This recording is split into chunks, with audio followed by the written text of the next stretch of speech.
Living in smaller spaces is a popular and smart choice these days. However, it can be very challenging to fit all the things that we would like to use on a daily basis without cluttering up the space.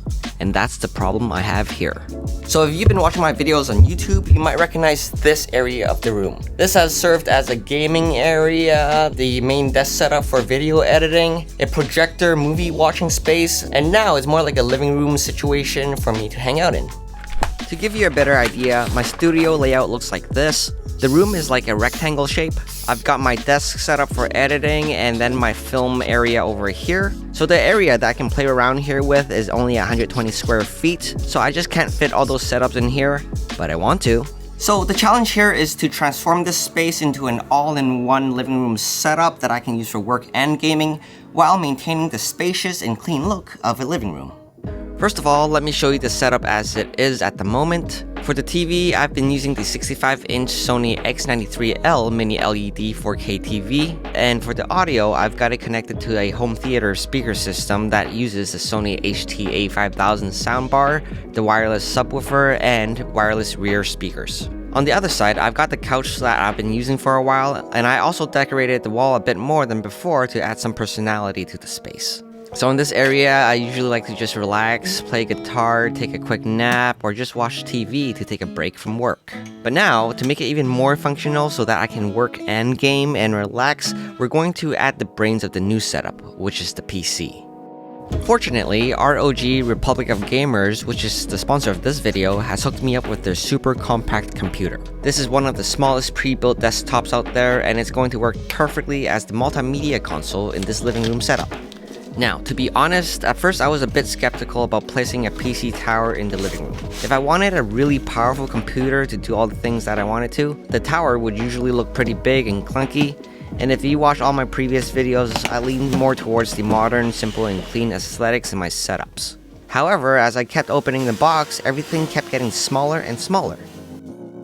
So guys, this is the ASUS ROG G22CH desktop.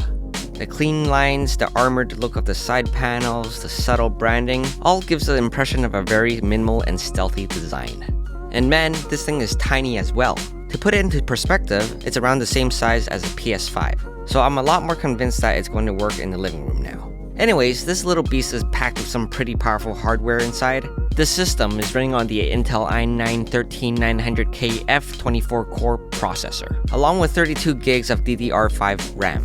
As for the graphics card, it packs the NVIDIA RTX 4070 on the other side. It's actually pretty cool to see how all of this fits in this tiny case. Moving along, there's this little empty space beside the TV, which works perfectly as a cozy little home for the G22. All I need to do to set this up is to plug in the power and HDMI cable, and I'm ready to go. I gotta say, the RGB lights in the front look pretty sick, and to make it look even cooler, there's an option for me to change out the side panel to a transparent one so that I can showcase the internals and the side RGB a bit better. I just think that this one looks more modern and sleek, and overall I'm quite happy with how the G22 just kind of blends into the wall. Now, to complete this setup, we're going to need a desk, keyboard, and mouse. I'm going to be using the ROG ASUS keyboard and the Harpy Ace mouse, and the important thing here is that I can connect these two wirelessly to the G22 using the 2.4 GHz band for the best and most reliable connection. So this is going to be great for when we're playing FPS games and need that accuracy, and ultimately, all of this just enables me to have a cable-free setup. The other cool feature here is that I can sync up all the RGB lights on the keyboard, mouse, G22, and even the wallpaper using AuraSync. I really like the rainbow effect with the purple and blue color combo. I think it matches the rest of the setup nicely, and I'm pretty impressed with how easily they all work together. Now that the setup is dialed in, let's talk about the gaming experience. So I tried playing a graphically demanding game like Cyberpunk on Ray Tracing Ultra mode, and everything actually looked quite smooth. In these settings, I was able to get 40 to 50 frames per second in 4K resolution, which I think is actually quite amazing. I also ran a performance benchmark test to confirm, and the average frame rate turned out to be 49.25. I would probably get higher frame rates playing in a lower resolution, but since I'm playing on a 4K TV, this is the way. Now, playing these games on the TV is quite awesome because the audio is actually being played through the home speaker system that's connected to the TV. So playing in a setup like this makes it quite an epic experience. The action is super immersive, and watching the story scenes feels like I'm watching a movie. Also, the CPU temperature was hovering around 65 to 72 degrees, which is pretty good for a small form factor case. I think the liquid cooling was doing its job nicely, so the fan noise was quite low. And by the way, I've always had a fear that there would be latency while playing PC games on a TV, but luckily my TV's input lag is super low, so my mouse felt very responsive to all of my movements, and it's as if I was just playing on a normal desktop. So that really helps when I'm playing games like Overwatch. There were no problems at all with aiming or anything. When playing FPS games, refresh rate is really important, and my TV supports 4K at 120Hz refresh rate as well as variable refresh rate mode, so it's awesome how I can take advantage of that and have everything looking super smooth and sharp while playing all these games on the highest settings. You can also play this game on console as well, but you would need to use a controller. I actually grew up playing Counter-Strike a lot, so using a keyboard to move around and the mouse to aim and shoot is a lot more natural for me. So I'm glad I can finally play games like this on a huge screen without needing to learn how to use a controller. So later on, I got my friend Jack to play his favorite game, Genshin Impact, on this setup as well. He usually plays this on the PS5, and he's really good at this game. So he's super surprised at how responsive the mouse is, and it takes a bit of time to get used to. Challenge failed. Jack, what happened? I have to try again. He actually prefers using a controller more. Different people have different preferences, so to each their own. So the cool thing about gaming in a room like this is that there's a ton of space, which is perfect for playing VR games. So to set this up, there's a ton of ports on the back of the G22. I only needed to plug in the DisplayPort and a USB cable to get the headset running. And by the way, this is my brother's gear. We're using the Valve Index to play Super Hot VR. You've probably seen this game before because it's quite a popular game where a bunch of red dudes try to kill you. However, you can control time and move in slow motion and try to defend yourself, and it's actually quite fun. There's more than enough space for me to move around freely, and punching the red dudes is actually quite a nice workout. Oh my god!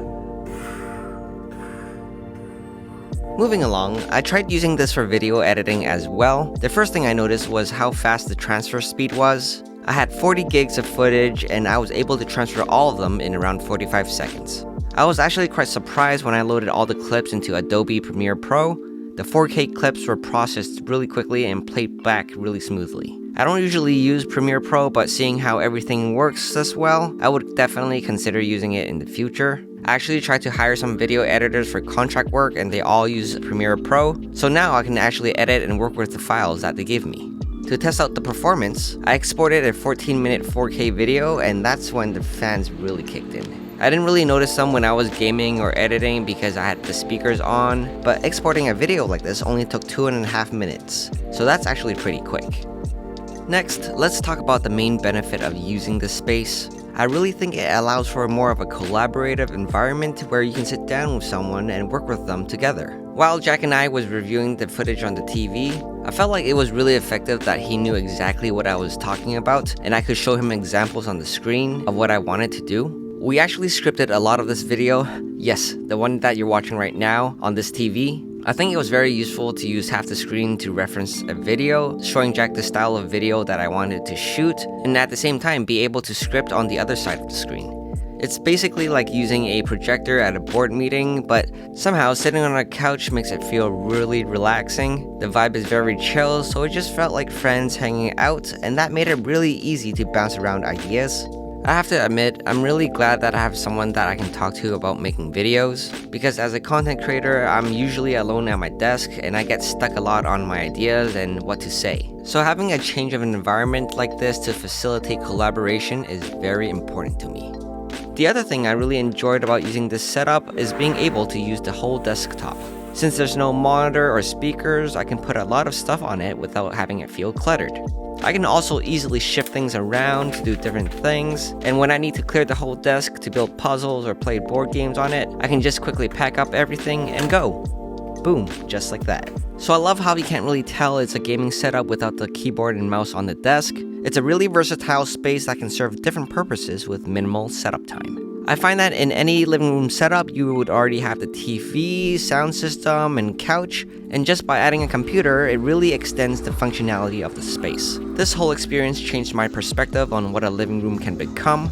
It's just cool to use something that is already there and make it into something that's a whole lot more without adding too much clutter to the space.